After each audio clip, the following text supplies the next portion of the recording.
Hi, I'm Dr. Singhania from Singhania Clinic, and I'm going to talk about depression in children and what causes it. How can we differentiate it from just sadness? The most important thing is to recognize depression. It's quite prevalent. Anywhere from 15 to 16% of children have depression, and 57% of learning disabled children have depression. So it's important to understand that children can have depression, and it's not just the carefree time in childhood. But then, how do you differentiate it from the feelings of sadness which many children will naturally and normally experience? The sadness that children feel is usually temporary, but in a depression or depressive disorder, apart from sadness, there may be reduced motivation and interest in activities, in academic work, in making friends, in going out. Or there may be recurrent physical problems like stomach aches, headaches, the child is clingy or upset, and of course there are sleep problems. Now, depression is hard to recognize in children because it does not necessarily present like the way it does in adults. And this is because the child is developing. The way it presents in different age groups is different. For example, an infant may be passive or unresponsive. Babies left in the orphanage they don't gain weight. It's called failure to thrive, or they don't develop their milestones as other babies do. They may cry excessively, or more often they are passive and may have sleep problems. A preschool child, that is a child below 6 years, may be withdrawn, inhibited. It may be clingy, like the child may cling to the parent or whine or constant, that natural joyfulness you see in children this age may be absent. A child who's school-aged may actually become argumentative and combative. They fight, they are disruptive, they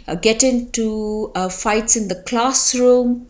They may have tantrums, their academic performance starts to deteriorate, they may have difficulty making friends. Of course, they may also be tearful, withdrawn, and cry a lot. A teenager may feel guilty, hopeless, they may feel misunderstood. A teenager who sulks, doesn't join in family get-togethers, is locked up in his or her room just playing on the computer, possibly be depressed. So what causes depression in children? One of the main things is loss of a loved one. Now, this could be either because a parent has died, or there's divorce parents, or the child has relocated and lost his friends or extended family. So this can cause depression in children. Insecure attachment to parents, particularly if the parent himself or herself is depressed, there is a lot of family conflict. 30 to 45% have genetic predisposition,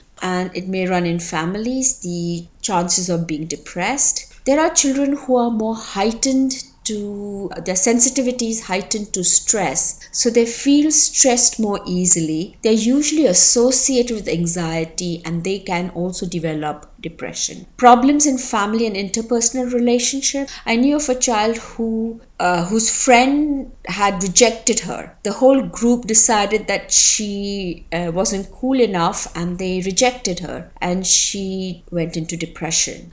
Stressful life events, particularly relocation, change in school, academic failure, all this can result in depression. What happens is the child cannot regulate their thinking, their negative mood, and they have distorted thinking. It's all or none. They don't see the positives in their life. They only focus on their negatives. They start feeling hopeless. They also feel responsible for anything bad that happens, and they may develop what we call ANTs, or automatic negative thoughts. If you're seeking help, please visit our website www.singhaniaclinic.com or call us on the number shown below. Thank you for watching.